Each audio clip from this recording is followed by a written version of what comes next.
My name is Thomas Noel Narua, and I'm from Dana.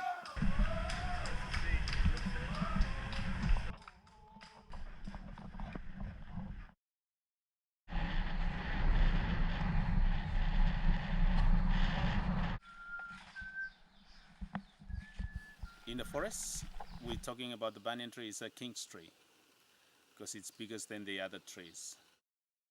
And the banyan tree is a little bit sacred tree, like we still keep it like it's a sacred tree. So sometimes if we want to cut down the banyan tree, so we have to shed the blood because it's original tree and it's important tree because there is a spirit on it.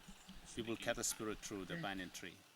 Always in the Nakamal, where the chief meeting place we call Nakamal, the banyan tree is one of the trees that have a shade the people can sit under it and then discussing all the matters of the communities or even on the tribes, for the tribes.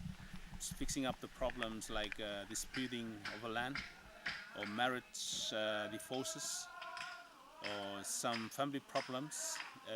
They always discussing around, discussing about underneath the shade of the banyan tree. That's the place where we call Nakama, where the chief always meeting the people and drinking of a place.